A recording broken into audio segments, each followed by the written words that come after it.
Brian, when you look at the future of Auburn's room, next year we're expecting the returners to be Damari Austin and Jeremiah Cobb. I think there's a lot of different opinions on if Jeremiah Cobb will hop Austin or not, but regardless, like both of those guys would have a reason to leave if they weren't seen as the main guy. Because Austin's like, I've been here for forever. I deserve my shot. I kind of waited my time for Jarquez to get out of here. And so now it's my turn. And if it's not, I could see him wanting to leave. Same with Cobb, right? He's like, I was recruited as, this hot shot back. And every time I touch the ball, I seem to score. Like what's going on here? So, but let's just dream and say Auburn retains both of them after this year. And then you look at the running backs that are on Auburn's board, supposedly, and you look at Alvin Henderson, even though he's committed to Penn State. You look at DeJuan Morris, even though he's committed to USC. You look at Shakai Mills-Knight, I believe is his name. And then you look at Chroma, who is maybe the best of all four. I don't know. You're very high on him, and I'll let you chime in on him in a second. But it's just interesting because Auburn's going to have to get more than one. Probably two. There's some people that think, hey, three, there's a shot for three. I don't know if I'm fully there yet. But, what are your thoughts on how Auburn should handle this running back situation? I think two backs in the high school class makes sense. I'm not as big on the take different styles guy as other people because they've got so many athletic players. But, whatever Auburn wants to do, they need two. But I'm also in on three overall if you count one as a transfer, a more experienced player that can help you pass protect and be a part of the passing game as a first-year player at Auburn. It won't be necessarily a freshman. But as I've said a million times on this show and others, most freshman running backs are awful at pass protection. And you just can't have your quarterback get hit by SEC defensive linemen. That's simple as it gets. Yeah, you got to think of those four just based solely on size that Chroma would be the best at being able to help out with that day one.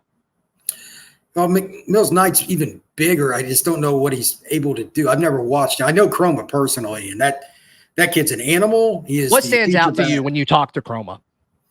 Well, number one, he's just a great kid. He's very respectful, down to earth. He would fit Auburn to a T. But he's a yes sir, no sir on the field, off the field. Just loves life and everything about football. He engulfs it. He's at Lee County, which is one of the most prominent programs in Georgia. And like you go into their weight room, it's like going into the Chicago Bears weight room. It matters. Okay, sure. It's insane. So, and he gets the ball every possible way, catching it, running it, block it, like they do. Yeah, he had like 1,700 yards rushing, 20 touchdowns. Yeah, I think he had like 500 yards receiving too. Like they use him. He is a tremendous football player, and he's got an offer from pretty much every school in the country. Yeah. So when you combine his off the field accolades with the obvious, like if you put in his tape, any idiot can figure it out in about 3 seconds. This is not a normal high school football player. So right. I think he would play early at Auburn, and he would do everything he could to learn the pass protection in the scheme. I'd still like to have another experienced guy to help on 3rd and 8. That's just me. But 1st and 10, throwing in the ball, he's got great hands. He'll catch the ball over his shoulder. Very unique skill set. Just to kind of add on to a guy to help out on 3rd and 8 in this scenario. Like Jeremiah Cobb is still here, and I just can't imagine a world where he wouldn't be on the field on every 3rd down just because you want the option to throw to him. And I think he'll be decent enough as a pass blocker at that point too. It's just hard to take on guys that weigh 240 and up if you're a running back. I get it. There's no great way to do it. So a lot of times that's why they go quick game in those situations and roll the dice. I get it. But yeah, so we'll see. I think the talent will be here. It's just how old will it be? And then do they go and get a portal guy? I think I'd rather them get 2 freshmen and a portal guy. Me too. And I also think the portal guy gives you a little bit of insurance too. If you go through spring and either Austin or Cobb, they're not happy with their workload, it allows you to, like, if they leave, you've already got a guy who's gone through spring as well. So I think it kind of protects you a little bit too from an experience standpoint. Yeah, I think that the injury bug is part of football, and running backs in particular get good point. Injury too. Yeah. Yeah, that's part of it. And you never know how quickly these young men will pick up the offense So taking a guy that's been through that before and learned the playbook, maybe even a guy that's knows somebody on Auburn staff, that's possible, worked with him somewhere else, that'd be great.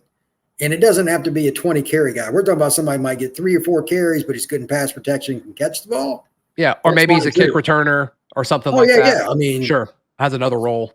Yeah, he's just more experienced and probably a little more savvy with pass protection, how to do it. Yeah, that's all. I'm like, no lie, Croman could come in and compete for carries. The running part, I'm not worried about. It's just pass protection for any freshman. Sure.